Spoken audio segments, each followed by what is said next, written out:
Hoje o workshop da JVB é sobre o tema Google BigQuery e ele vai ser apresentado pelo nosso engenheiro de dados Rodrigo Halvers. Ah, A gente vai habilitar mais para frente a nossa plataforma para questões e perguntas, vocês podem ir adicionando elas, que no final, assim que a apresentação for dada andamento, o Rodrigo vai estar organizando essas respostas com vocês, tá? Rodrigo, é contigo. Tá, obrigado, Marlon. Boa noite, pessoal. Sejam todos muito bem-vindos ao workshop do Google BigQuery. Meu nome é Rodrigo Halver, eu sou engenheiro de dados na JVB. Só para confirmar, vocês estão conseguindo ver minha tela?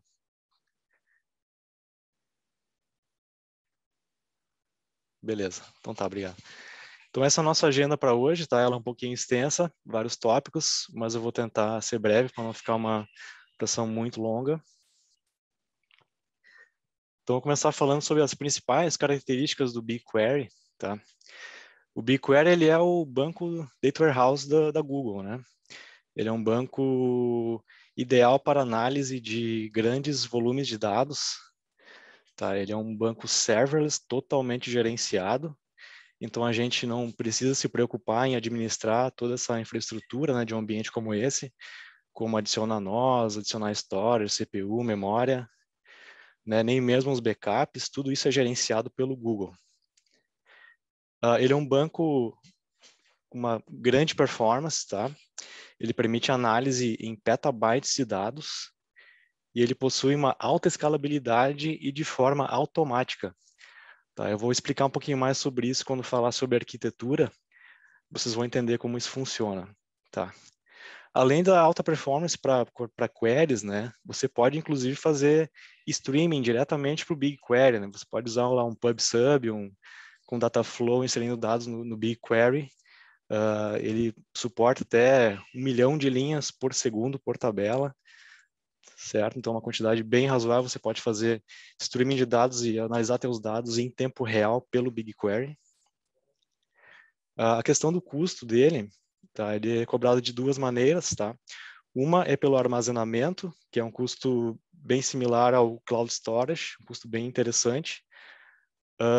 E também o processamento de consultas, né? A quantidade de bytes que suas queries vão ler, tá? Vão processar. Tá? A gente também, às vezes, tem aquela preocupação, né? Pô, mas se eu pago pelo que eu uso, né? Você consegue também limitar, né, a utilização do BigQuery por usuário ou até mesmo por projeto, através das cotas no IAM, que é o Identity Access Management. Então, você consegue colocar uma limitação aí, tem uma preocupação de algum usuário executar queries muito grandes, que vão ler muitos dados, então gerar um custo inesperado, tá? Você pode fazer, então, essa limitação, tá? O BigQuery, ele é um banco colunar, com armazenamento colunar, tá? Ele utiliza o Colossus, que é o file system do Google, né? Ele é um storage colunar, tá? Muitos bancos de data warehouse utilizam essa tecnologia, que ela tem uma alta performance para queries, né? Ele aceita o padrão SQL ANSI, tá? Então quem já está aí acostumado a escrever seu código em SQL não vai ter problema algum para utilizar o BigQuery, nenhuma dificuldade. Ele tem alta disponibilidade, o SLA dele de 99,99%. Ele tem o BI Engine, que é que você pode habilitar ali para fazer análise de dados em memória. Então, ele dá uma turbinada ainda mais nas queries. E também tem o Machine Learning integrado, que eu vou falar mais adiante também num tópico, tá? Vocês vão ver como é bem simples, você pode criar modelos de Machine Learning dentro do BigQuery, apenas utilizando comandos SQL e já sair utilizando para fazer as predictions dos teus modelos, certo? Ele também tem suporte ao GIS, né, para análise geoespacial. Então ele tem diversas funções, né, para fazer análise de pontos, né, distância entre dois pontos. Você pode também utilizar o GeoVis, que é uma ferramenta na web para visualização, utilizando APIs do Google Maps. Tá. Em questão de segurança, a gente controla os acessos pelo IAM, Identity Access Management, do Google. Então, você configura os acessos aos datasets para os usuários. Você pode criar roles também, para facilitar, né, o acesso, configurar acesso para alguns times, né, definir as roles, grupos de acessos, né. Ele já também, o BigQuery já utiliza a criptografia, tá, por padrão, então ele sempre vai estar criptografado. Ele utiliza uma chave de criptografia do Google por padrão, mas também pode ser utilizado uma chave de criptografia do cliente, tá? E tem outras opções também que você pode usar com outras ferramentas, por exemplo, o Data Catalog, para fazer o CLS, né, o Column Level Security. Então, você pode definir algumas colunas que têm dados sensíveis que você não quer que sejam disponibilizados, né, para certos usuários, por exemplo, dados sigilosos, né, cartão de crédito, etc. Você pode também usar o Data Loss Prevention, né, que você pode utilizar para fazer, por exemplo, mascarar os dados, né, entre outras diversas outras possibilidades, tá? E uma outra ferramenta também muito interessante que já acompanha o BigQuery é o Data Studio, que é uma ferramenta onde você pode gerar relatórios, gráficos, né, e dashboards, inclusive, atualizando de tempo em tempo. Então, é uma ferramenta incrível também para fazer esse tipo de acompanhamento. Mas hoje o foco vai ser no BigQuery. Tá? O Data Studio até seria uma ferramenta, seria um tópico interessante para um próximo workshop. Bom, então falando um pouquinho sobre a arquitetura do BigQuery, tá? Ele tem a separação das camadas de storage e compute e elas podem escalar de forma independente, tá? Então você pode ver aqui à direita, a gente tem toda a parte de compute. Então nós temos aqui centenas de milhares de cores disponíveis, tá? E à direita aqui nós temos a camada de storage, tá? Então, toda vez que você vai executar uma query no BigQuery, ele vai analisar a quantidade de compute necessária para processar aquela query de forma mais performática possível e vai alocar automaticamente os recursos necessários, né, para aquela query. E a mesma coisa acontece também com o storage. Você não precisa se preocupar, por exemplo, se você vai fazer uma carga grande de dados, você não precisa se preocupar em provisionar storage, adicionar discos, isso tudo já está disponível, né? Você apenas faz a sua ingestão de dados, tá? Aí existe aquela pergunta, né, tá, mas eles são camadas separadas, mas não tem alguma latência de rede, como é que isso funciona, né? Então, no Google, ele tem uma rede chamada Jupyter, que é uma rede petabit, ela tem 1.3 petabit, ela é realmente muito rápida, então é praticamente como se teu disco tivesse espetado na máquina, tá? Então ela é realmente muito rápida, tu não vai ter essa latência de rede, tá?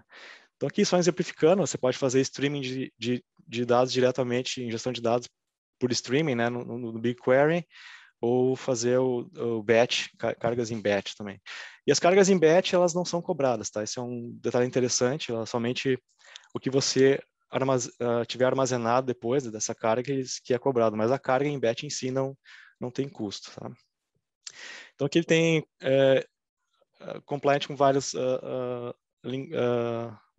com SQL compliant, né, como eu falei antes, APIs, também temos a interface web, temos interface por linha de comando, que é o BQ, e temos suporte também a diversas linguagens para o BigQuery.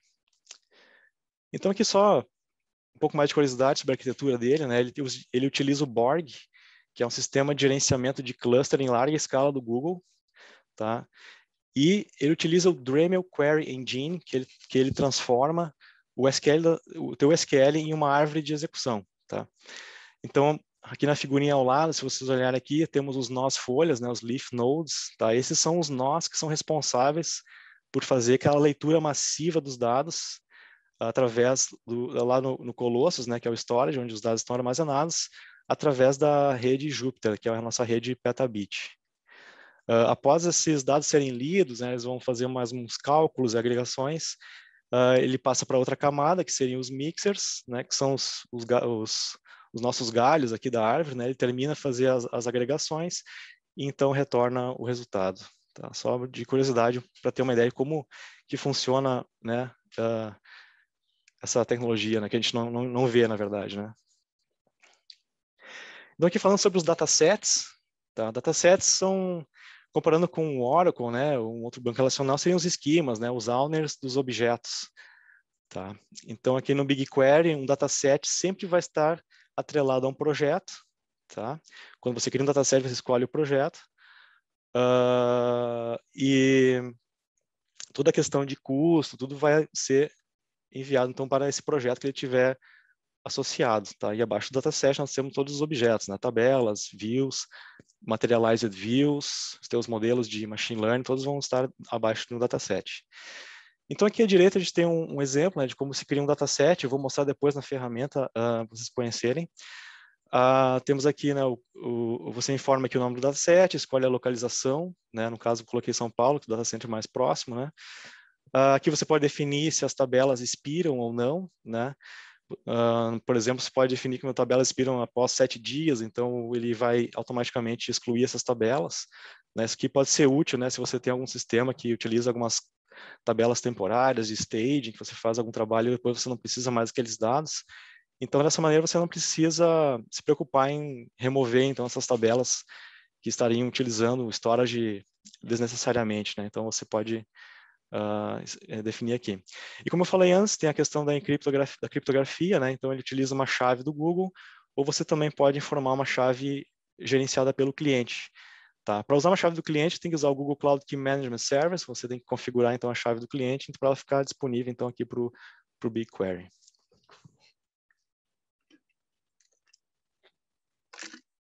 Então agora falando sobre as tabelas, né? As tabelas no BigQuery, elas já podem ser criadas durante a ingestão dos dados, né? Elas têm suporte a diversos tipos de arquivos, né? Como CSV, JSON, Avro, Parquet, Orc, Google Sheet, uma tabela lá no Bigtable, entre diversas outras fontes, tá? As tabelas podem ser nativas ou externas, né? As nativas seriam as tabelas que você cria dentro do BigQuery, e as externas quando você acessa algum arquivo externo, algum banco externo também, mas eu vou falar um pouquinho mais sobre as tabelas externas no outro tópico. Os nomes das colunas, né, para alguns tipos de arquivos, né, já são detectados automaticamente, né, por exemplo, o Avro, Parquet, o Arc. E para formato CSV, JSON, Google Sheets, você pode deixar ele encontrar automático, né, o tipo de dado, ou você pode informar manualmente, né, o nome da coluna e o tipo de dado, etc. Mas eu vou mostrar na ferramenta logo mais, tá? Para vocês terem uma ideia. Você pode usar também particionamento e clustering, tá? Isso aqui é muito importante para a questão de performance. Tenho 2 tópicos exclusivamente sobre particionamento e clustering, tá? Não vou falar sobre isso nesse momento. Então, vou mostrar aqui na ferramenta, né, como a gente cria uma tabela. Deixa eu abrir aqui o console do Google Cloud. Então, o BigQuery, tá? Eu já pinei aqui o BigQuery para ser mais rápido, mas ele fica aqui abaixo, aqui em Big Data, certo? Juntamente com Dataproc, Data Fusion, Dataflow, Data Catalog, entre outras ferramentas, tá? Então, aqui o BigQuery. Essa aqui é a interface, então, né, do SQL Workspace. Aqui à esquerda a gente tem os projetos, né? Se você tem mais de um projeto, vai estar listado aqui. Abaixo do projeto, como eu falei, a gente vai ter os datasets. Tá? Então, e abaixo dos datasets nós vamos ter, então, os objetos, né? As tabelas, views, materialized views, etc. Então, aqui eu já criei o dataset do workshop, que eu, naquela telinha anterior, no mesmo, exatamente a mesma informação, bem simples de criar. Então, eu vou só criar a tabela, vem aqui em Create Table. Aqui você vai ter a opção de criar uma tabela vazia, ou então trazendo de um arquivo que esteja armazenado em um bucket lá no Google Cloud Storage. Ou você pode fazer um upload da sua máquina, ou de algum arquivo que esteja no Google Drive, ou de uma tabela no Bigtable. Tá? Para o nosso exemplo aqui, eu vou selecionar upload para pegar um arquivo aqui da minha máquina. Tá? Então aqui eu vou pegar um arquivo aqui, funcionários.csv. Deixa eu mostrar para vocês como é que é a cara desse arquivo aqui, para vocês terem uma ideia do que a gente está fazendo. Então, ele é um arquivo bem simples, tá? Eu coloquei só 2.000 linhas. Aqui nós temos um ID, o nome do funcionário, o departamento, a data de admissão e o salário, tá? Só para ter uma ideia. Aqui você escolhe, deixa eu só falar aqui, temos os formatos, né, disponíveis, temos diversos, né, já detectou que é um CSV. Aqui você escolhe, então, o projeto, o nome do dataset que você quer criar essa tabela, o nome da tabela, vou colocar aqui funcionários. Eu vou informar manualmente aqui as colunas, tá? Vou colocar aqui um ID inteiro, nome string, departamento, deixar como string também, data, dates e salário, vou colocar como float. Então aqui embaixo a gente tem outras opções, tá? De particionamento e cluster, eu não vou falar isso agora, mas adiante a gente volta a esse tópico. Aqui temos diversas opções, né? Para escrever se a tabela está vazia, ou fazer um append nos dados de uma tabela que já existe, né? Ou sobrescrever, né? Meu arquivo, como ele é separado por ponto e vírgula, né? Não é vírgula, eu vou colocar aqui que é customizado, o delimitador, e definir aqui ponto e vírgula. Então, só clico aqui em Create Table. Ele cria um jobzinho aqui. E a tabela foi criada. Então, aqui está a nossa tabela. Então, ele importou aqui em poucos segundinhos aqui, né, um arquivinho da minha máquina com 2.000 registros e já criou a tabela. Então, aqui no esquema, né, clicando na tabela, a gente vê aqui as colunas, os tipos de dados. Aqui temos mais detalhes, né, sobre a tabela, o tamanho, quantidade de linhas, quando ela foi criada, se ela expira ou não, né, a última vez que foi modificada e a localização. Aqui nós temos o preview, tá, que a gente consegue dar uma olhada no que tipo de dados que existem nessa tabela. Tá? Um detalhe importante aqui, que no BigQuery, né, a gente paga pelo que a gente usa. Então, se você executar queries, né, nessa tabela para analisar os dados, ele já vai começar a contar. O preview, ele não tem custo, tá? Então, você pode usar ele aqui sem custo algum. Então, voltando aqui para nossa apresentação. Então, aqui ele utiliza o SQL padrão ANSI, né? Eu coloquei alguns exemplos de umas queries aqui para a gente ter uma ideia. A única diferença aqui, você tem que se atentar, é que aqui no nome da tabela a gente tem que informar aqui, né, o nome do projeto, ponto dataset, ponto nome da tabela, tá? E entre crases, tá? Não é aspa simples, tá?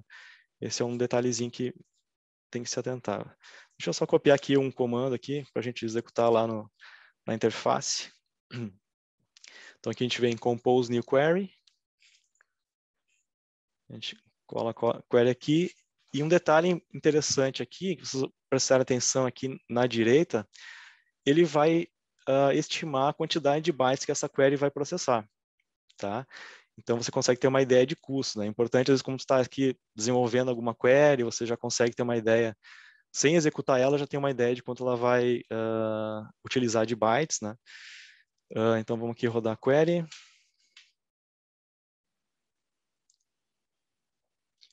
Então aqui nosso resultado, né? Então você pode ver um SQL bem padrão mesmo, né? Selecionando a média de salários de um departamento, usei uma função de média, né? AVG, arredondei usando round, quis chamar essa coluna de salário, né? S salário. From, a tabela funcionários, group by o departamento e order by salário de forma descendente. Tá? Então, outro detalhe interessante aqui, a gente pode copiar e colar aqui esse resultado em formato JSON, né? Ele deixa prontinho aqui para ti. E aqui, ó, a gente consegue ver o plano de execução da query. Tá? Deixa eu subir aqui um pouquinho mais. A gente consegue ver o tempo que rodou, onde ele pode ter gastado mais tempo, né? Isso que é importante para tentar identificar gargalos, né? Onde pode estar algum problema de performance, se precisa reescrever a tua query de alguma forma, utilizar particionamento, né? Ou colocar um filtro diferente na tua query. Então aqui a gente tem esses detalhes do que ela está fazendo, né? Que a leitura já faz uma agregação, compute, agregação, e aqui no final ele termina fazendo um sort, tá? Que seria o nosso order by aqui. Deixa eu voltar aqui para a apresentação. Vamos falar agora sobre o SQL Cache.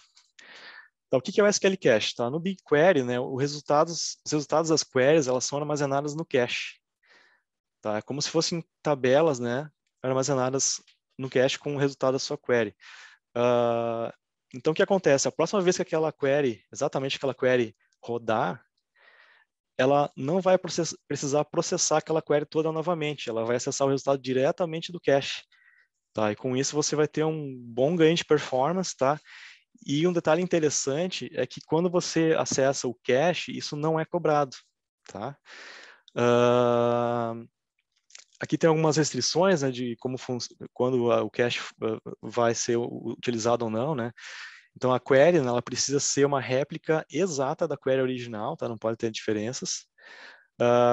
E se a tabela onde a query está sendo executada teve alguma alteração, algum insert, update, delete, esse cache, então, com os resultados anteriores, vai ser invalidado.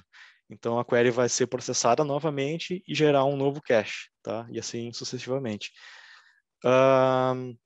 As tabelas que utilizam ingestão de dados por streaming também não vão usar cache, tá? Por motivos óbvios, né? Porque vai ter muita alteração frequente, assim, né? Nessas tabelas, então não tem o porquê ele ficar fazendo cache. Se você utilizar funções não determinísticas, como current timestamp, né? Que vai buscar o horário atual, né? Como isso vai mudar a cada execução da query, ele não vai conseguir colocar isso em cache, tá? E também para tabelas externas, né, como acessando um Bigtable, ou algum banco, ou um Cloud Storage, né, algum arquivo lá no Cloud Storage, ele também não vai utilizar o cache. Vou mostrar aqui, deixa eu rodar a nossa query novamente. Tá, como eu estou executando exatamente a mesma query, agora a gente consegue ver que aqui ele não mostrou mais aquele plano de execução, tá? E aqui ele informa cached. Então ele leu esse resultado do cache, ele não precisou executar a query novamente, tá? Então ela rodou aqui em 0 segundos, então ela foi bem mais rápida agora, né?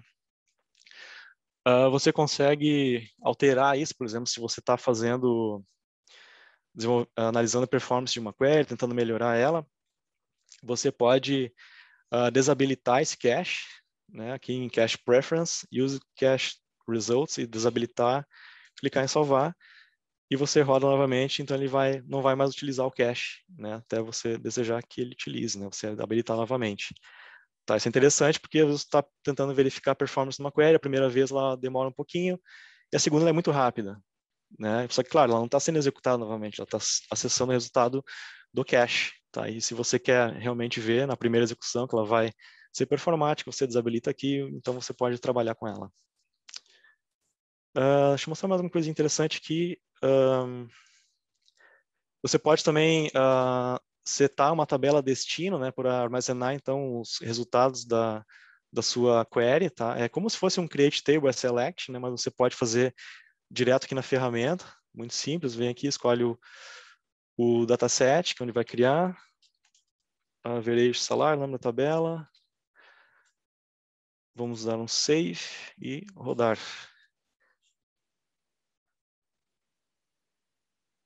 Então aqui já está criada a nossa tabelinha a partir do resultado da query anterior, né? Então a gente vê aqui as colunas, tipos de dados e os detalhes da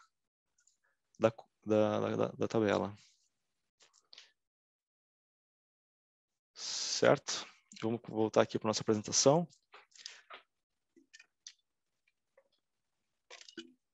Só tomar uma aguinha aqui. Então, particionamento, tá? Agora esse é um item bem importante, tá? Para melhora de performance, tá? No BigQuery, tá? O que é o particionamento? Tá? A tabela ela pode ser dividida, né, em segmentos, né, ou, né, as partições, né, baseada em algum critério, tá? Ou alguma coluna que você vai informar. Tá? Aqui nesse exemplozinho eu coloquei aqui o nome da tabela e embaixo aqui eu dividi ela em partições, tá? Por data. Tá? A gente pode ver que tem uma partição por dia aqui, né? 1º de janeiro de 2017, 2 de janeiro e assim por diante. Tá? Qual a vantagem de utilizar particionamento? Tá? Se você, digamos que você tem uma tabela assim de grande, né, de sei lá, 50 terabytes, e você precisa acessar os dados somente do dia 1º de janeiro de 2017, e nessa tabela você não tem nenhum particionamento, ele vai precisar ler a tabela inteira para encontrar esses registros. Tá? Então isso pode ser bem custoso, né? Claro que o BigQuery ele vai alocar a quantidade necessária de processamento, né, para que a sua query retorne o mais rápido possível, porém, isso vai ser um custo, né, e certamente leva mais tempo também. Criando um particionamento por data, ele não vai precisar ler a tabela inteira, ele só vai ler esse segmento, tá? Então vai ser extremamente mais rápido, pode ser, sei lá, 100 vezes mais rápida, 1000 vezes mais rápida uma query utilizando o particionamento. Tá, então a gente tem aqui, né, um ganho significativo de performance, né, de queries e, consequentemente, a redução de custo, né? Quanto menos bytes você lê, né, menor vai ser o teu custo. Tá? E aqui um comentário só, né, quando a chave do particionamento é bem definida, né? Então, o que acontece, né? Quando você vai definir o particionamento ou o clustering, eu vou falar sobre clustering logo em seguida, você tem que pensar primeiramente em que tipo de queries que vão rodar naquela tabela, tá?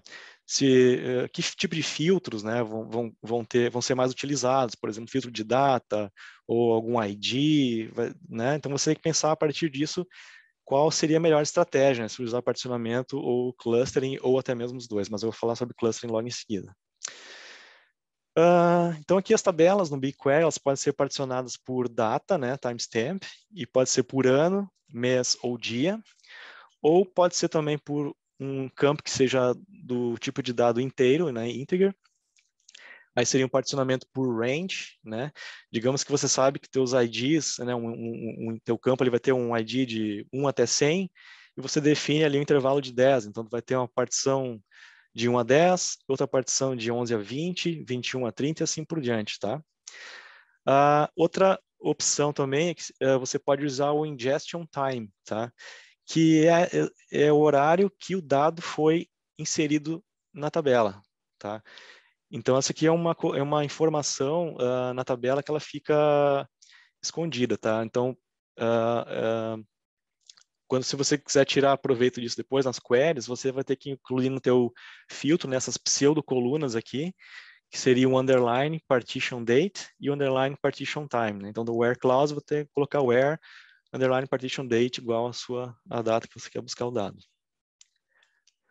Então, aqui a gente tem um exemplo, né, lá na ferramenta, de como a gente pode configurar uma tabela particionada.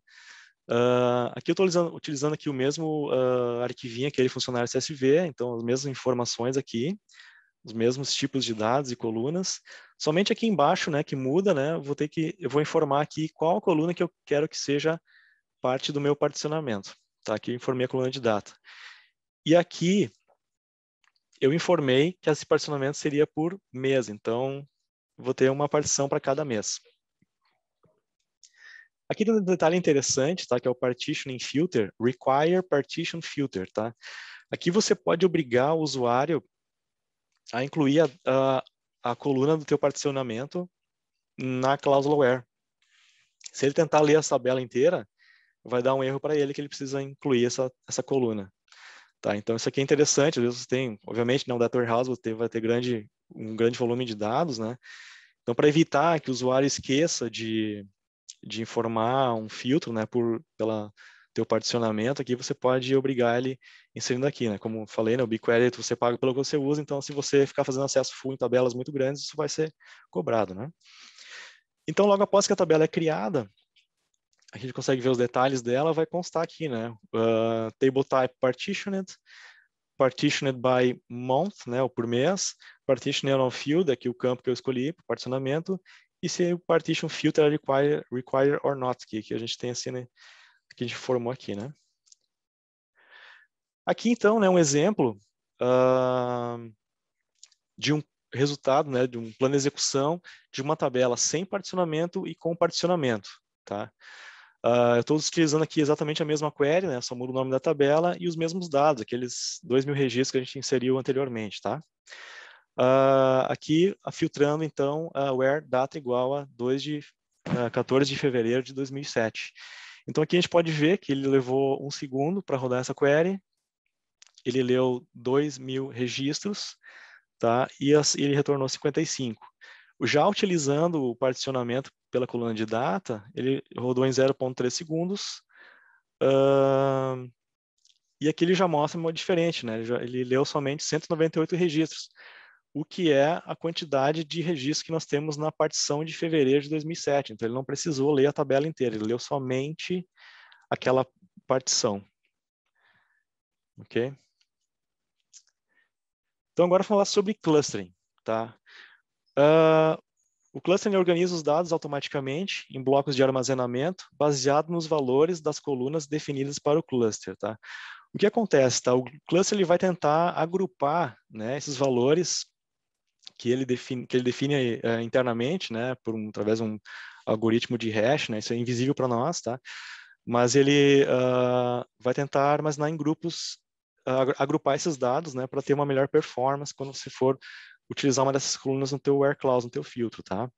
Então, digamos aqui que eu usei no meu cluster a coluna de ID, então ele vai tentar agrupar aqui, né, os valores, como ele achar... Opa, desculpe, mudei a página.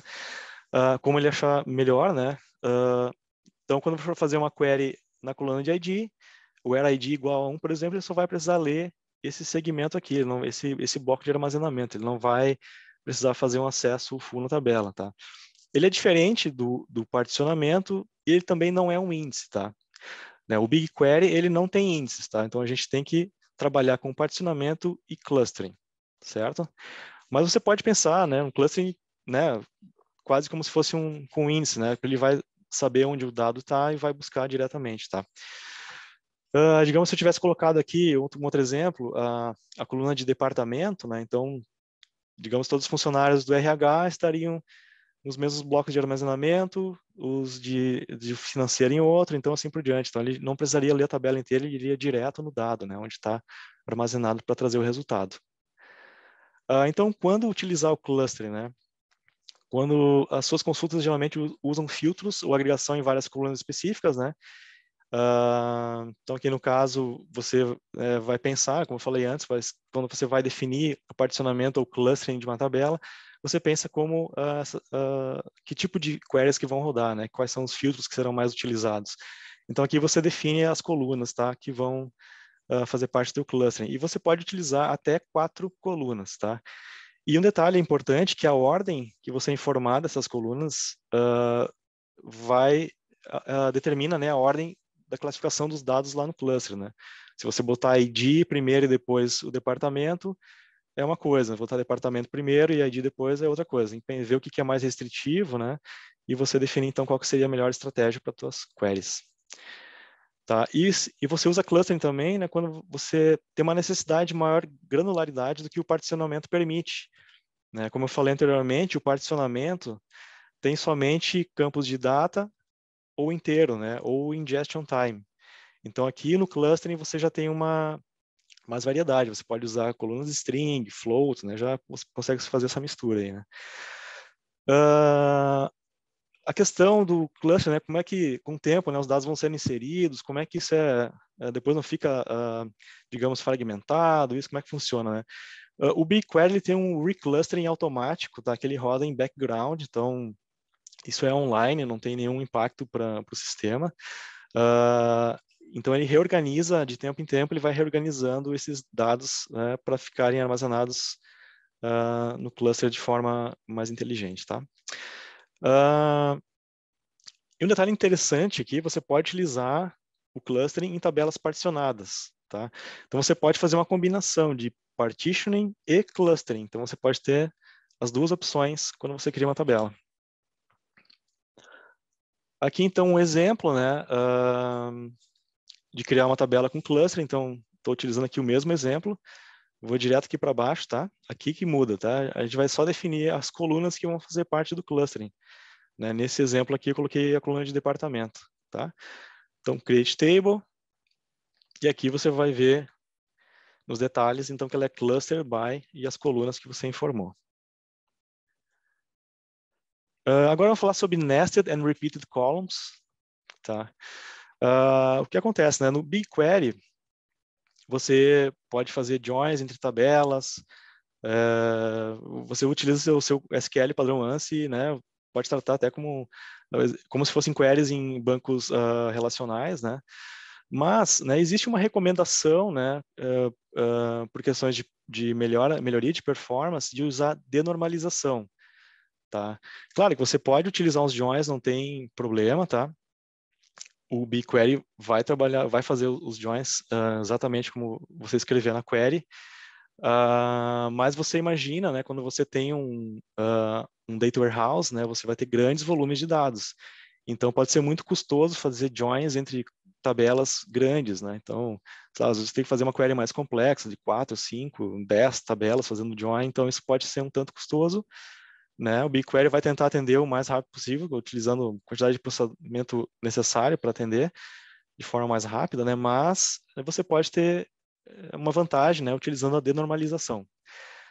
Então, para isso, o BigQuery ele tem um tipo de dado chamado records, tá? O struct, para evitar a duplicação de dados quando a gente faz uma denormalização, tá? No próximo slide eu vou mostrar um pouco mais isso de forma visual para vocês terem uma ideia. Então, com isso, você vai ter uma melhor utilização de armazenamento, né, ganho de performance e, consequentemente, redução de custo. Então, aqui um exemplo, né, quando a gente tem um banco relacional, por exemplo, a gente vai ter uma arquitetura normalizada, né? Por exemplo, você tem a tabela de pedidos e itens do pedido. Então, quando você precisar fazer uma query, né, buscando aqui os detalhes do itens do pedido, aqui, né, os valores, etc., e algumas informações aqui do pedido, o endereço do cliente, o nome do cliente, etc., os mais detalhes do pedido, a data do pedido, etc., você inevitavelmente você vai precisar fazer um join, tá? Com a denormalização, né, a gente vai ter as duas tabelas em uma única tabela, nesse exemplo. Tá? Porém, quando a gente faz essa denormalização, a gente vai ter uma duplicação de dados aqui. A gente pode ver na tabela PAI, aqui, que seria a tabela de pedidos, né, o nome do cliente que vai ficar repetindo com o código de pedido, para cada item que tiver aqui na tabela que era de itens de pedido. Tá? No BigQuery, né, utilizando o tipo de dado records, a gente já consegue evitar essa duplicação de dados. Tá? A gente vai ter, por exemplo, aqui, né, vai ficar dessa maneira, né, não vai se repetir aqui o nome do cliente, né, o código de pedido. E esses dados aqui do item, o que acontece? Ele vai ficar num array de registros dentro da mesma linha. Tá? Então, ele tem um armazenamento mais inteligente aqui para poupar espaço, né? Aqui, então, né, a gente tem um exemplo de como criar, então, uma tabela utilizando o tipo de dado records. Tá? Para esse exemplo aqui, eu já utilizei um arquivo no formato JSON. Deixa eu só abrir o arquivo para vocês terem uma ideia de como ele é. Então, aqui a gente tem um arquivinho, né, o código do pedido, o nome do cliente, e aqui dentro a gente quebra em itens, tá? E dentro do itens nós temos aqui seria um array de registros, tá? Então, aqui quando você for definir o nome das colunas, né, temos aqui o código de pedido, cliente, aí você cria aqui itens, informa que ele é do tipo record, repeated, né, que vai ter vários registros aqui dentro se repetindo, informa que, clica aqui no maisinho, né, desse lado aqui, informa as colunas que você quer adicionar. Tá? Após, né, você clica após criar a tabela, você pode ver os detalhes daqui, você vai mostrar o esquema dela, então vai ficar aparecendo nessa forma aqui, né? Itens, daí temos aqui dentro de itens, que é o tipo de dado record, itens.código do item e assim por diante. Tá? Então, fazendo uma query, um select asterisco nessa tabela, ele já retorna nesse formato. Então, aqui alguns exemplos, né? Fazendo queries, né? Em tabelas com records. Um select asterisco ele vai retornar nesse formato. Para trabalhar com esses dados, como se você estivesse fazendo um join, né? Num sistema que fosse normalizado, você vai ter que fazer basicamente como se fosse um join, mas internamente ele só vai desalinhar esses itens e ficar nesse formato aqui no teu resultado, para você poder trabalhar com os dados, né? Então, você só precisa utilizar aqui, né? Você informa o nome da tabela e faz, seria o cross-join aqui, utilizando esse unNest, tá? Que é a função que vai, então, desalinhar esse array de registros e trazer eles como se fossem em linhas, tá? Fazendo join aqui com os registros do pedidos. Então, aqui uma query um pouquinho mais elaborada, né? para buscar, por exemplo, a soma dos itens dos itens do pedido, né? Eu vou ter que fazer como se fosse uma query normal de um banco normalizado, né? Select qual de pedido, cliente, a soma dos valores da tabela item, chamei de total, from tabela de pedidos, vírgula, né? Então a nest aqui da tabela itens, identifiquei ela pelo alias de i, tá? Então aqui o group by, código pedido, vírgula, cliente. Então aqui embaixo a gente tem então o resultado, tá? O total, né? Por pedido. Bom, então agora vamos falar sobre as views, tá? As views, elas são o mesmo conceito dos bancos de dados, na maioria dos bancos de dados, né? São visões de dados, né? Então você define uma query para essa view e quando você acessar essa view, ela vai retornar o resultado desta consulta, né? Elas são apenas para leitura, tá? E geralmente você pode usar as views para restringir algum acesso direto às tabelas, né? Ou determinadas colunas e linhas, tá? Seria uma maneira, né? Uma utilização para isso. E também até para simplificar algumas queries complexas, né? Para evitar que o usuário tenha que toda hora reescrever uma query complexa, né? Você simplesmente pode acessar a view e já trazer o resultado de forma mais simples, tá? Então aqui um exemplo de como você cria uma view, né? Create view, nome dela, e aqui a query que define a view, né? Veja aqui nesse exemplo, na nossa tabela funcionários, a gente teria a coluna salário também, né? Então aqui, só para exemplificar, a gente não quer que o salário seja, essa coluna de salário não seja disponibilizada para os usuários, né, que vão acessar essa view, então a gente deixa ela de fora e você pode restringir também a nível de linhas, né? Por exemplo, retornar somente os funcionários do departamento de TI, tá? Então aqui só um exemplo, né, acessando a view, né, select o nome das colunas da view, você pode incluir aqui seus filtros, né? Depois aqui você pode ver os detalhes da view, vai te mostrar o nome dela, data de criação, a query que foi utilizada para criar a view, tá? Então basicamente isso sobre as views. Agora então vamos falar sobre as materialized views, tá? As materialized views no BigQuery são bem interessantes, tá? Nós temos alguns diferenciais aqui, tá? A gente pode tirar bastante proveito desse tipo de objeto, tá? Então, as materialized views, né, elas têm o mesmo princípio das views, né, porém são visões de dados materializadas, né? Então, o resultado da query de uma materialized view, ela fica armazenada em disco, tá? Então, toda vez que você acessar a materialized view, ele não vai precisar reprocessar aquela query, ele já vai estar com o resultado pronto armazenado, tá?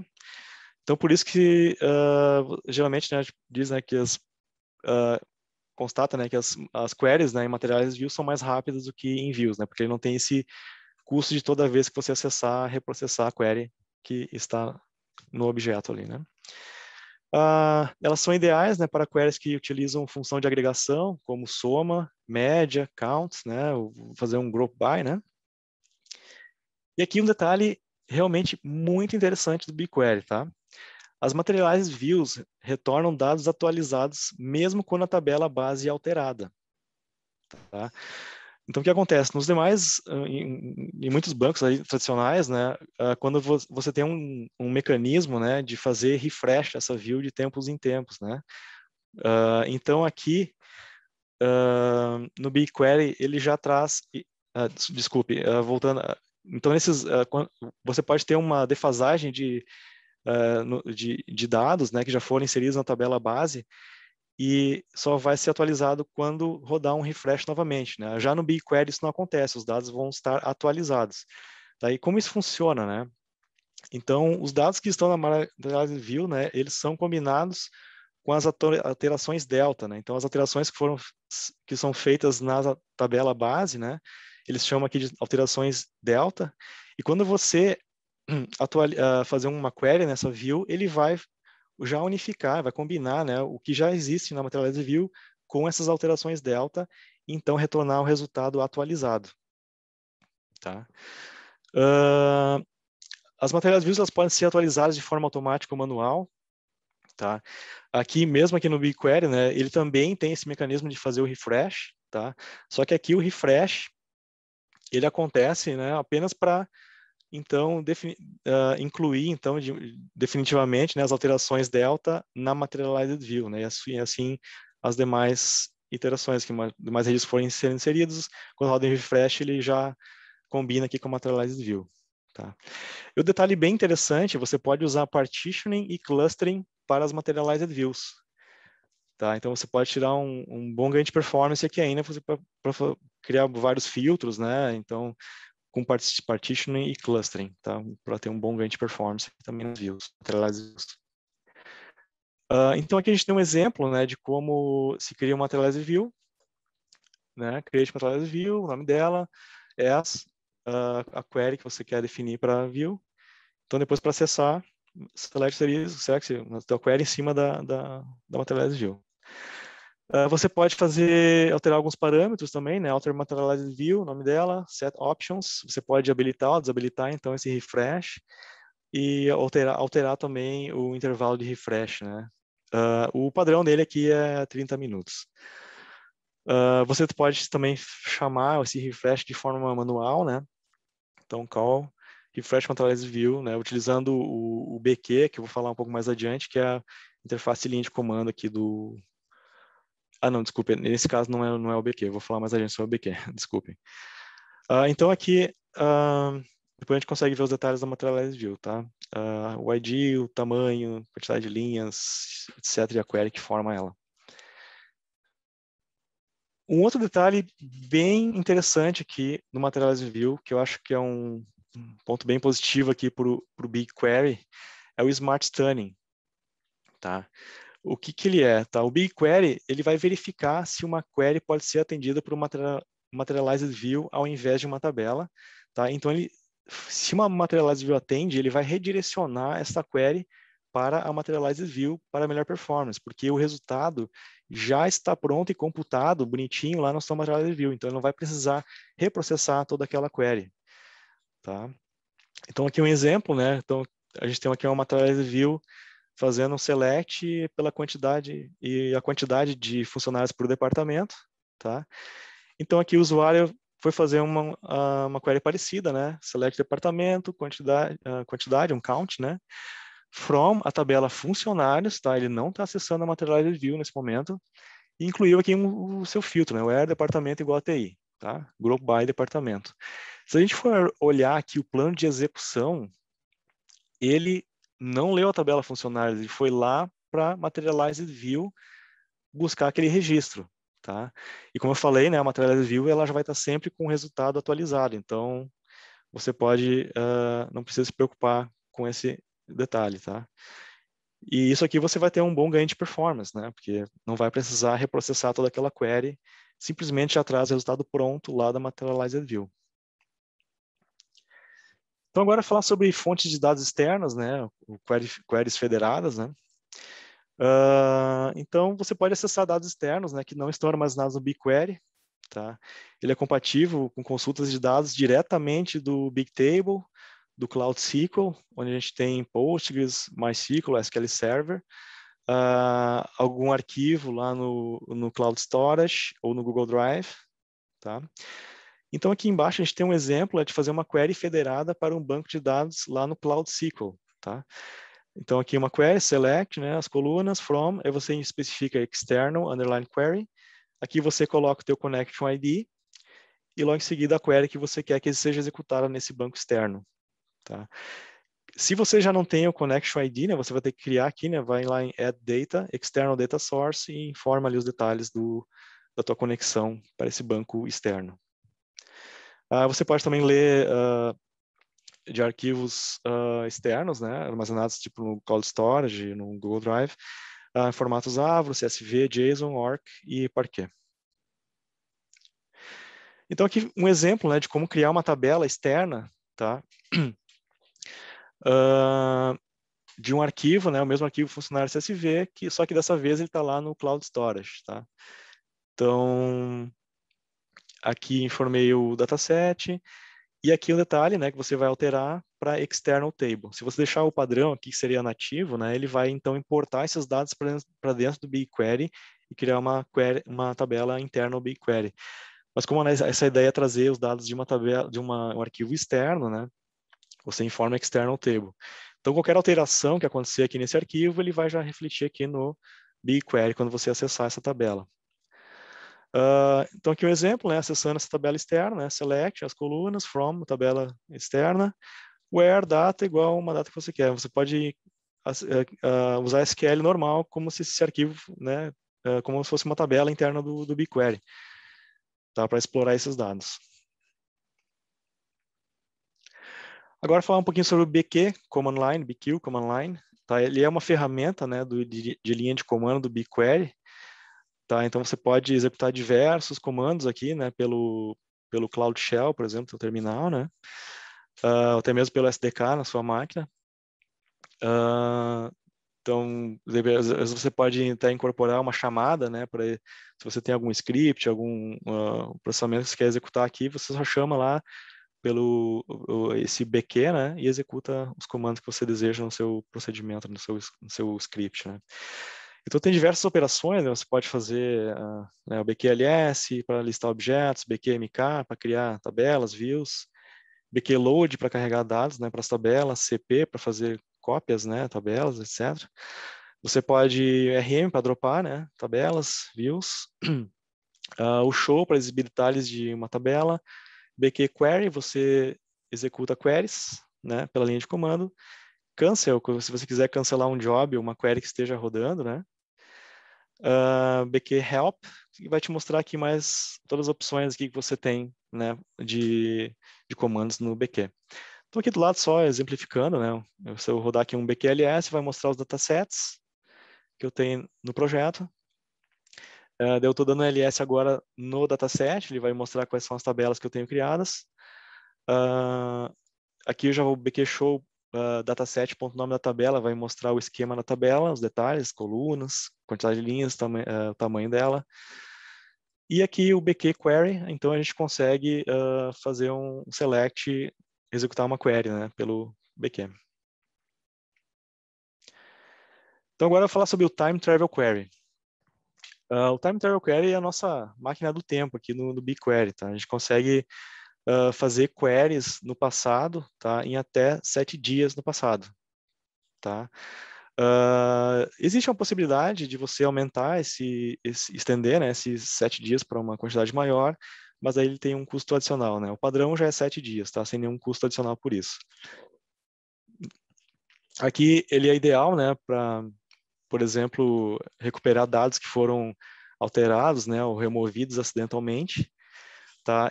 E basta, né, adicionar na cláusula, após a cláusula o from, né, o nome da tabela, e adicionar essa cláusula, né, for system time as off. Tá? Então aqui tem alguns exemplos, né, for system time as off. Aqui eu estou utilizando essa função timestamp sub, que vai subtrair, né, aqui o current timestamp, o meu horário atual, menos um intervalo aqui de 60 minutos, né? Pode definir por horas, né? Ou você também pode definir exatamente o horário, né, minuto, segundo que você quer, então, ler a posição daquela tabela, tá? E lembre-se, né, que o BigQuery, né, os dados são armazenados no formato, no time zone UTC, tá? E aqui, então aqui a gente tem um exemplinho como converter, né, o current timestamp para o nosso horário, você coloca aqui a função datetime, current timestamp, e então aqui você informa o fuso horário que você deseja converter a hora, tá? Aqui, então, vamos fazer uma simulaçãozinha aqui de um usuário que deletou os registros e a gente recupera, tá? Vou mostrar aqui na interface, fica um pouco mais legal de ver, não vou só mostrar no PowerPoint. Então aqui o usuário, né, vamos fazer uma query aqui na tabela funcionários e ver todos os funcionários são do departamento de TI, tá? Nós temos aqui 700 registros, tá? Digamos então que o nosso querido usuário, sem querer, deletou todos os funcionários da TI no banco de produção. Tá? Então aqui, ó, deletou 700 linhas, tá? Vou executar essa query novamente para verificar que eles não estão mais lá. Tá? E agora, né? Quem poderá nos ajudar? Tá? Então a gente vai usar aqui o Time Travel Query, vai nos salvar aqui, ó. Então para fazer uma query no passado, né? É o mesmo, select asterisco, forma uma tabela, Então, aqui é aquela cláusula, né? For system time as of timestamp sub, né? Eu estou fazendo de um intervalo, né? Deixa eu botar aqui 3 minutos no passado, tá? Vamos rodar a query.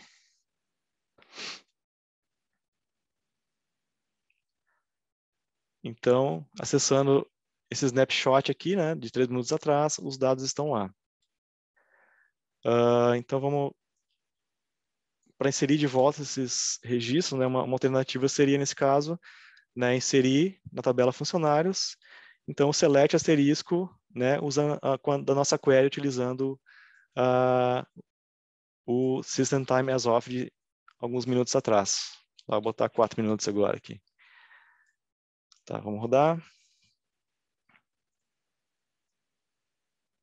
Tá, ele inseriu 700 registros. Então agora só precisa confirmar se na tabela original eles estão todos lá, né? Então tá, pronto. Tá aqui de volta nossos registros, né? Incidente fechado. Deixa eu botar aqui em modo apresentação. Então tá, vamos falar agora sobre backup e restore. Tá? O backup no Google, né, como ele é um serverless, né, ele é totalmente gerenciado, a gente não precisa se preocupar, ele é todo gerenciado pelo Google. Então, você consegue fazer restore, né, de até 7 dias no passado, um point in time restore, né? E claro, como eu falei antes, né, você pode também estender um pouco mais de 7 dias, né? Tem um custo adicional para isso, caso você tenha essa necessidade do seu negócio, né? Se, por exemplo, um usuário fizer um drop na tabela, o Time Travel Query já não suporta esse tipo de recuperação. Se usar ele, não vai encontrar a tabela, tá? Ela foi dropada. Tá? Nesse caso, para utilizar, para recuperar, né, você tem que usar o BQ Command Line, tá?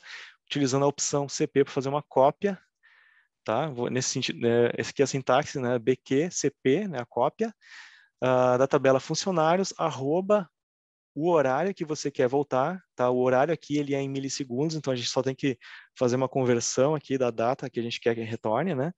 E aqui a tabela destino, tá? Você pode também, aqui nesse exemplo eu botei a tabela do nome original dela, né? Mas eu poderia colocar qualquer nome de tabela, funcionários underscore restore, para você primeiro, né, acessar essa tabela que foi restaurada, verificar se realmente é aquela posição da tabela que você precisa, se você precisa fazer um outro restore, né, de repente, antes de então mover ela de volta para a tabela original, né, chamada funcionários, tá? Você pode avaliar primeiro. Aí você só faz um CP novamente para o nome da tabela original, tá? Então aqui seriam os comandos, né, o drop, daí ele vai fazer uma query, verifica o current timestamp, daí a gente consegue converter aqui um horário específico que a gente quer voltar, né, a posição daquela tabela. Digamos que teu usuário diga, né, dropei a tabela, né, ou você consegue ver nos logs do sistema também, que ele dropou às 15h26, né, então você pode restaurar a tabela, sei lá, 15h25 e 59 segundos, né, digamos, né. Aí você utiliza essa função Unix millis para fazer a conversão, então, para milissegundos, e então você utiliza aqui no BQCP para fazer o restore dessa tabela. Então agora falar sobre algumas melhores práticas no BigQuery, tá, de performance, tá? Então assim, o principal foco é sempre focar em minimizar ao máximo a quantidade de dados a serem lidos, tá?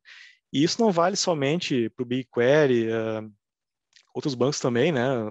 Quanto menos dados você lê, menos processamento você vai precisar e mais rápido vai ser a sua query, tá?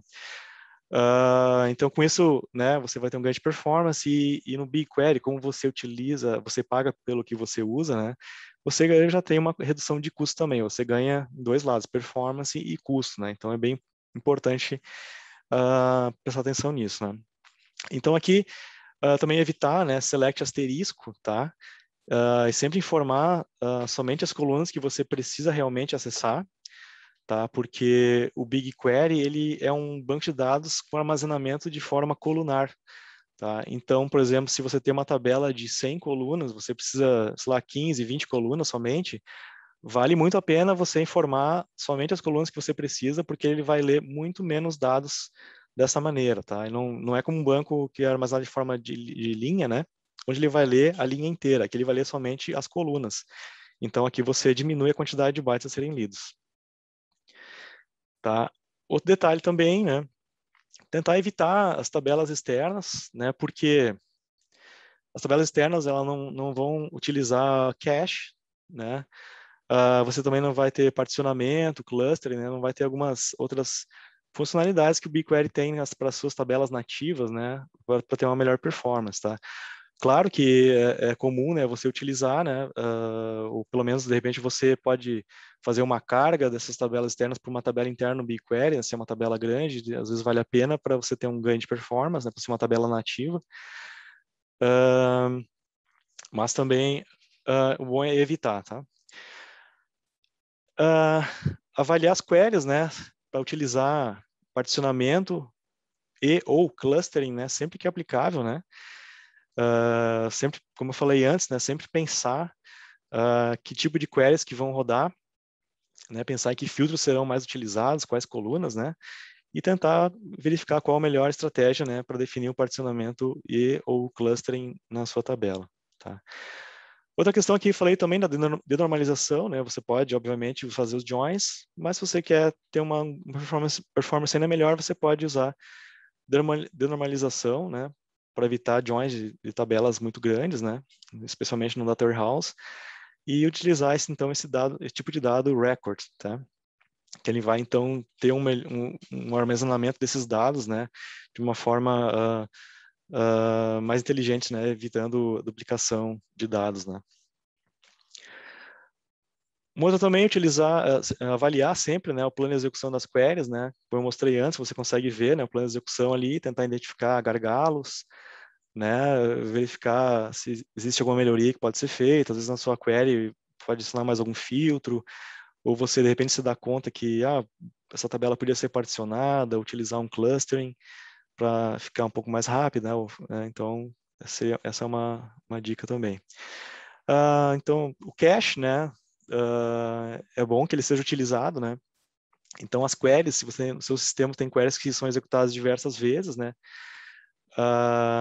especialmente em tabelas que não tem muita alteração, esses resultados vão estar em cache, então vai ser muito mais performático, né, ler diretamente do cache, porque essa query não vai ser processada novamente, né, o resultado já está lá pronto, e acessando dados do cache, né, como eu falei antes, não tem custo, né.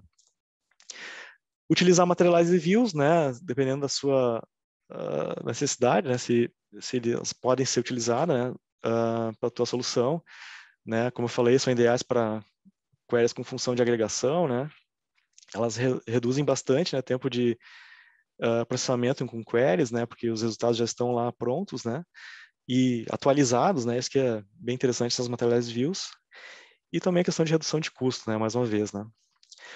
Você pode também utilizar o BI Engine, tá? O BI Engine ele é uma funcionalidade, você pode definir a quantidade de memória que você quer reservar ali para o BigQuery, né, para processar os dados em memória, né? Então ele vai processar queries aí em microsegundos, aí vai ser bem rápido, tá? Ele tem um custo adicional também para habilitar o BI Engine. Então, gente, agora falar sobre o Machine Learning, tá? O BigQML, BigQML, o BigQuery Machine Learning, integrado dentro do BigQuery, tá? Então, você tem, né, no BigQuery essa facilidade, né, de criar e executar modelos de Machine Learning dentro do BigQuery, tá? Apenas utilizando comandos SQL, tá? Então, aqui ele, digamos que ele democratiza um pouquinho, né, a utilização do Machine Learning, assim, você não precisa conhecer Python, R e outras linguagens de programação, você já consegue, né, dentro do BigQuery, ter o benefício aqui do Machine Learning, tá? Criar seus modelos de Machine Learning. Então, depois que você já cria um modelo no BigQuery, né, você já pode fazer predictions, né, já utilizar esse modelo logo após ter sido criado, né, porque o modelo ele é criado, né, dentro, no mesmo local, né, onde estão os teus dados, né. Então, ele já fica disponível para utilizar, sem necessidade de uma outra arquitetura, mais outra ferramenta, né, ele vai diretamente no BigQuery. Então, tem diversos modelos, né, já compatíveis, né, por exemplo, os algoritmos aqui, né, de regressão linear, temos regressão logística, clustering camin, série temporal, XGBoost, Deep Neural Network e também tem o AutoML, né, e mais algumas opções aí. Então, para criar um modelo de machine learning, é bem simples aqui, você vai usar o comando create model, né, o nome do modelo, as opções e a query dos dados que você vai utilizar para treinar esse modelo. Tá? Para avaliar o modelo, você faz um select asterisco, utilizando aqui a função ml-evaluate, né, e nos dados que você quer utilizar para avaliar o modelo. Né? Ou se você não informar aqui, ele já vai trazer, né, a acurácia dele, etc. Eu vou mostrar logo em seguida aqui. E para fazer os predicts, né, você já só usa a função ml-predict, nome do modelo e a query, né, os dados aqui que você quer fazer o predict. Bom, então aqui eu tenho um exemplo de como criar um modelo de machine learning dentro do BigQuery, tá? Aqui utilizando o dataset Iris, tá? Ele é um dataset pequeno, tá? Ele é bastante, inclusive, utilizado para exemplos de machine learning. Ele tem apenas 150 registros dessa flor de Iris aqui, né? Onde a gente vai ter aqui, né, o tamanho da sépala, né, e da pétala, e baseado nisso a gente tem as classificações aqui, né, que ela pode ser uma versicolor, setosa ou virgínica, tá?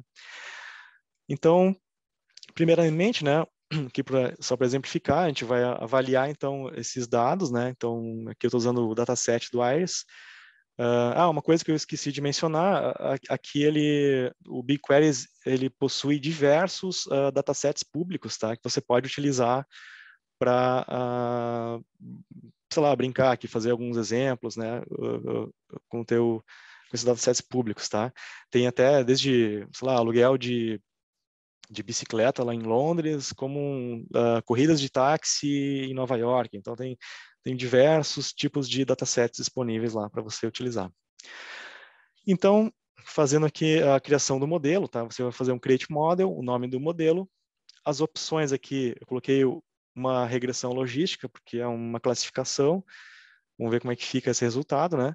O max iterations, né? Eu coloquei 10. E a coluna que eu usei para label, né, seriam as espécies, tá?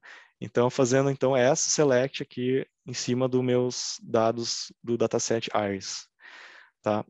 Isso aqui eu criei, eu não vou criar aqui agora porque leva um tempinho, tá? Mas ele levou assim, uns 50 segundos para criar esse modelo, tá? Porque o dataset ele é bem pequeno, né? 150 registros.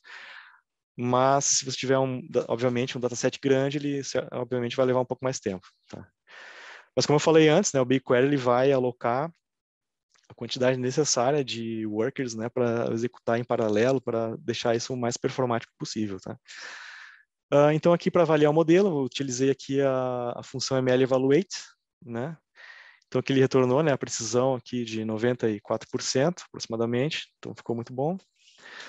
Para prever os resultados, eu usei a função predict, né?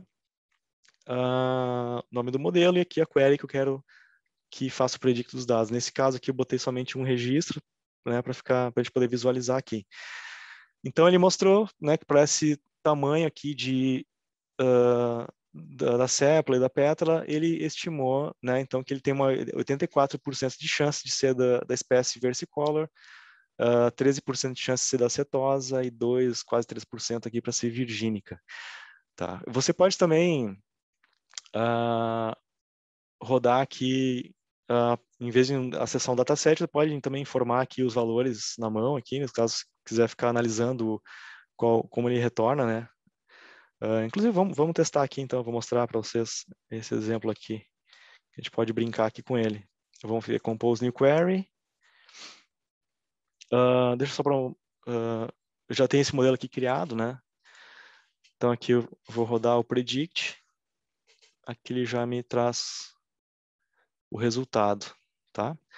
Então, digamos que eu vou mudar, ele disse que isso aqui é uma versicolor, 79% de ser uma versicolor. Sei lá, eu mudei um campo aqui, mudei o valor, o que ele vai dizer agora? Agora já tem 90% de chance de ser uma cetosa, tá? Então, vocês podem ver que é bem rápido aqui, né?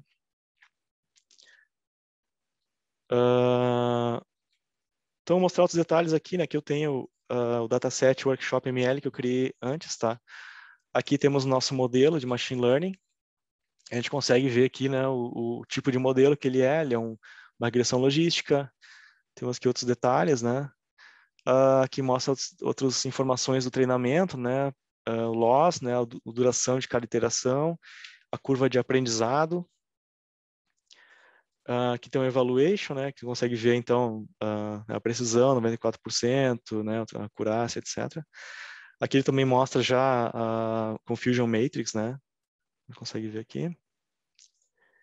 E o esquema desse nosso modelo, certo? Que mostra aqui qual é a coluna que é o nosso label, quais são as features, né, que a gente utilizou para ele avaliar.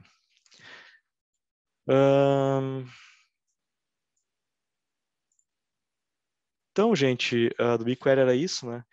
Do Machine Learning. Então, só para falar aqui algumas vantagens, né, de utilizar o BigQuery, né? Vocês podem ver, ele é um banco bem ideal, assim, né, para utilizar para grandes volumes de dados, tá? Ele é uma tecnologia desenvolvida, assim, com foco em Data Warehouse, né? Ele é Cloud Native, né? A performance dele é fantástica mesmo, tá? Ele também tem essa alta escalabilidade, né, que é de forma automática, né? Então ele vai alocar a quantidade, né, de processamento, storage que você precisar, né, para que o processo seja o mais performático possível, né? Isso é tudo sob demanda, né? Tudo automático. Ele tem alta disponibilidade, né? Ele também é serverless, né? Então você não tem aquela necessidade de ficar gerenciando toda uma infraestrutura, né? A gente sabe como é custoso, né? Como tira bastante tempo, né, do time, né, para, sei lá, aplicar patches, verificar performance. Às vezes precisa adicionar mais nós, né, adquirir mais máquinas, né, storage, né. Então você tem, né, aplicar patch, né. Tudo isso, né, é gerenciado pelo Google, né. Então isso é uma grande vantagem, né, o serverless, né, porque a gente consegue focar, né, no que realmente importa, né. Não precisa, né, gastar tanto tempo nessas atividades, tá? Otimização, né, e redução de custo, né, ele tem um custo bem interessante, né. Como vocês viram, é uma ferramenta assim bem fácil de utilizar, né. Até você pode usar SQL, né. Muita gente é acostumada já a utilizar, criar as queries em SQL, então ele é bem simples mesmo de utilizar, né. A interface dele é bem amigável, né. Tem integração também com inúmeras fontes de dados, tá? Você pode trazer dados de outras nuvens, né? Ele tem os templates ali que você pode utilizar. Você pode trazer dados até do, sei lá, YouTube, outros bancos, por exemplo, até do próprio Cloud SQL, né? O Bigtable, fontes externas, né? De arquivos, né? Então ele tem muita coisa pronta, já muitos templates que você só precisa utilizar, não precisa ficar desenvolvendo nada adicional assim para utilizar essas conexões aí para trazer dados de fora, tá? Até dados da AWS, você pode trazer tudo para o BigQuery. E também, como eu mostrei agora, né, o Machine Learning, né? Então, uma facilidade, né? Você já poder criar aqui alguns modelos, né? E já sair utilizando, né? Então, uma grande ferramenta, tá? Então, pessoal, obrigado, né, pela participação de vocês, né? Então, vou deixar aqui um tempo aberto aqui para perguntas, né? Alguém tem perguntas? Desculpa, eu não fiquei olhando aqui as perguntas aqui em paralelo aqui. Então, muito legal aí, Halvers. Parabéns aí pela apresentação. Foi excelente workshop aí, deu para esclarecer bastante aí do BigQuery. E, pessoal, vocês podem fazer perguntas pelo Canaway, né? Ou pelo chat. O Marlon aí já estava respondendo algumas. legal. Mas sintam-se à vontade aí que a gente está disponível aqui para esclarecer qualquer dúvida aí também.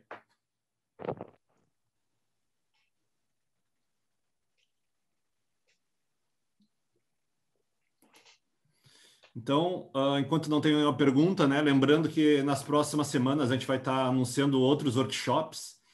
Esse ano a gente vai ter vários workshops, aí são mais ou menos 36 workshops previstos.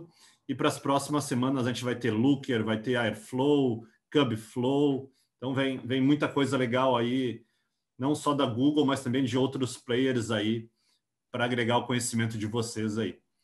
Então, uma boa noite a todos. Mais uma vez aí, obrigado, Halvers e Maron aí pela condução. Nos encontramos na próxima quinta. Certo, valeu. Muito obrigado, pessoal. Um abraço, Obrigado, tchau. pessoal. Boa noite Parabéns, aí para Halvers. todos. Uma boa noite. Tchau, Obrigado, tchau. valeu. Tchau, tchau.